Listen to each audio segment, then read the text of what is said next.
Good morning class.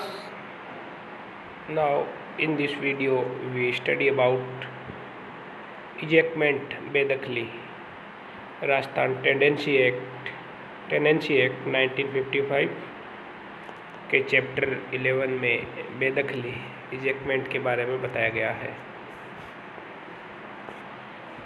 सबसे पहले हम देखेंगे बेदखली होती क्या है। बेदखली ऐसी कार्यवाही होती है जिसमें एक व्यक्ति को उसकी जोत की भूमि से हटाकर उसका कब्जा पुनः भूधारी द्वारा या भूस्वामी द्वारा ले लिया जाता है तथा बेदखली निम्नलिखित परिस्थितियों में ही की जा सकती है।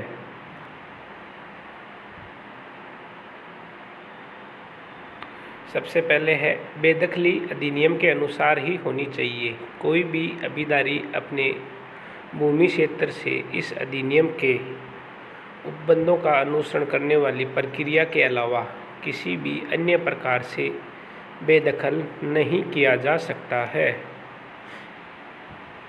बेदखली के जो आधार हैं इनमें पहला आधार है लगान की बकाया के लिए जारी डिक्री की पालना में। धारा 174 के अनुसार कोई भी काश्तकार लगान या किसी ऋण की बकाया चुकाने के अवसर दिए जाने के बावजूद नहीं चुकाता है तो उसकी जोत से बेदखल किया जा सकता है। दूसरा कारण है अवैध अंतरण या उपपट्टे पर देने पर। सेक्शन 175 के अनुसार कोई काश्तकार राजस्थान काश्तकारी अधिनियम 1955 के तहत दिए गए प्रतिबंधों का उल्लंघन कर अपनी जोत को अवैध रूप से किसी अन्य को स्थानांतरण या अंतरित कर देता है तो भी वह बेदखल किया जा सकता है। नेक्स्ट है बेदखली का आधार अहितकर कार्य या शर्त भंग करने पर। अहितकर ऐसा कार्य जो किसी कृषि भूमि के लिए हो।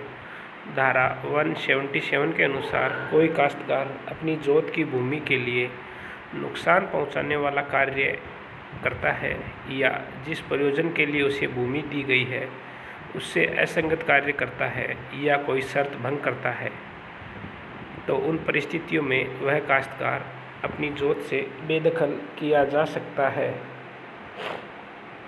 नेक्स्ट है अतिचारियों की बेदखली। धारा 183 के अनुसार कोई व्यक्ति बिना विधिपूर्ण अधिकार के अर्थात कोई भी व्यक्ति without any lawful procedure and lawful right किसी अन्य व्यक्ति की भूमि पर कब्जा कर लेता है या कब्जा बनाए रखता है तो ऐसे व्यक्ति को भी या ऐसे अत्याचारी को भी उस जोत से बेदखल किया जा सकता है। नेक्स्ट है बंधक अवधि समाप्त होने पर कब्जा न देने पर बंधकधारी की बेदखली। सेक्शन 183A के अनुसार कोई व्यक्ति अपनी बंधक अवधि समाप्त होने पर कब्जा पुनः सुपुर्द नहीं करता है और कब्जा बनाए रखता है तो ऐसे बंधकदार को अतिचारी मानते हुए बेदखल किया जा सकता है। अनुसूचित जाति और अनुसूचित जनजाति SC एवं ST के सदस्यों द्वारा धारित भूमि पर अतिक्रमियों की बेदखली।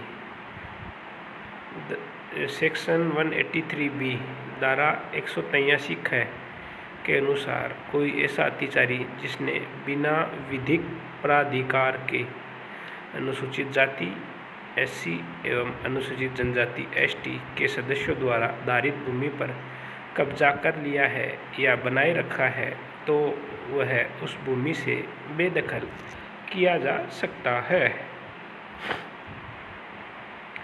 सेक्शन 183C या 183 के अंतर्गत कुछ मामलों में अत्याचार के लिए दंड सेक्शन 183C के अनुसार यदि किसी व्यक्ति को धारा 183B के तहत अनुसूचित जनजाति एवं अनुसूचित जाति के सदस्यों की धारित भूमि पर अत्याचार करने का दोषी पाया जाता है तो उसे कम से कम 1 माह व अधिकतम 3 वर्ष तक के कारावास की सज़ा तथा अधिकतम 20,000 रुपये तक के जुर्माने से दंडित किया जा सकता है। बेदखली के विरुद्ध क्या क्या उपचार दिए गए हैं? राजस्थान काश्तकारी अधिनियम 1955 के अंतर्गत वो धारा 187 के अंतर्गत बताए गए हैं बेदखली के विरुद्ध उपचार। धारा 187 के अनुसार जब एक काश्तकार को विधि द्वारा निर्धारित प्रक्रिया का पालन किए बिना दोषपूर्ण तरीके से बेदखल कर दिया जाता है तो वह उसके लिए उपचार रेमेडी प्राप्त कर सकता है। नेक्स्ट है दोषपूर्ण बेदखली के लिए व्यादेश। सेक्शन 188 के अनुसार यदि किसी व्यक्ति को दोषपूर्ण तरीके से बेदखल करने की कार्यवाही की जा रही हो तो वह इसके विरुद्ध वाद दायर कर व्यादेश इंजेक्शन प्राप्त कर सकता है। इस अध्याय के प्रमुख वाद हैं वो निम्नलिखित हैं, जिसमें पहला वाद है शिशुपाल सिंह बनाम रामस्वरूप। शिशुपाल सिंह बनाम रामस्वरूप 1957 का वाद है। इस वाद के अंतर्गत यह कहा गया कि सेक्शन 161 धारा 161 में कही गई बात को समर्थित किया गया है। धारा 161 में यह कहा गया है कि कोई काश्तकार अपनी जोत से इस अधिनियम के अंतर्गत दिए गए प्रावधानों के अनुरूप ही बेदखल किया जाएगा, किसी अन्य प्रकार से नहीं। नेक्स्ट केस था गिरिराज बनाम रामलाल। इस वाद में भी ये कहा गया कि धारा 161 के प्रावधान शिकमी अभिदारियों पर भी लागू होते हैं। शिकमी अभिदारियों पर भी लागू होते हैं। नेक्स्ट वाद है सवाई सिंह बनाम छतर कंवर। सवाई सिंह बनाम छतर कंवर के वाद के अंतर्गत ये कहा गया कि बकाया का संदाय नहीं किए जाने पर तहसीलदार द्वारा सेक्शन 169 के उपबंधों को ध्यान में रखते हुए भी बेदखल किया जा सकता है। इसके लिए भी बेदखल किया जा सकता है। धारा 169 में बताई गई प्रक्रिया है कि अगर अभिदारी 2 वर्ष या अधिक अवधि तक के लगान का संदाय नहीं करता है तो ऐसी दशा में तहसीलदार उसे नोटिस जारी करेगा कि वह बकाया लगान को दे दे या उपस्थित होकर वाद को स्वीकार करे या उसका प्रतिवाद करे, और यदि उपरोक्त तीनों वो नहीं करेगा और बकाया भी नहीं चुकाया जाएगा तो उसे न्यायिक प्रक्रिया द्वारा उसकी जोत से बेदखल किया जा सकता है। नेक्स्ट वाद है गोविंद नारायण बनाम मदन मोहन। गोविंद नारायण बनाम मदन मोहन के वाद में ये कहा गया कि बेदखल करने से पूर्व सभी प्रकार की बकाया वसूली के रीतियों का प्रयोग कर लेना आवश्यक है।